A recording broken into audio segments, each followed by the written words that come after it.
Қазақстандық боксшы Қанат Ислам кәсіби мансабындағы кезекті жеңісіне қол жеткізді. Майамиде жерлесіміз доминикандық былғары қолғап шебері Джонатан Батистамен жұдырықтасып, қарсыласын бірінші раундтағы нокаутқа жіберді. Осылайша Қанат Ислам кәсіби рингтегі 20 кездесуінің барлығын жеңіспен аяқтаса, 31 жастағы Джонатан Батиста 23 рет қолғап түйістіріп, 8-інде жеңілген.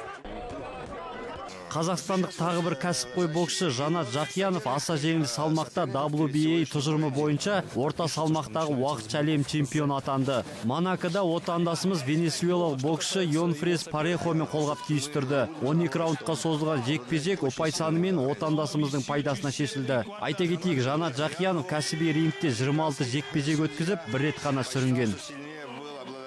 ВТБ бірыңғай лигасы аясында Астана баскетболшылары қонақта ригалық ВФ командасымен кездесті. Тартысты өткен ойында жерлестеріміз алаң иелеріне 94-93 есебімен есе жіберді. Астана сапында 30 ұпай жинаған Кенни Хейс доптарын нысанаға дөп түсіріп, мергендігімен танылды. Сондай-ақ елордалық команда құрамында нәтижелі пастары беріп көзге түскен Патрик Калатес қоржынымызға 21 ұпай салды. Енді Виталий Стрепков шәкірттері 14 қараша күні Астанада Беларусьтың Смоки Минск командасымен күш сынасады.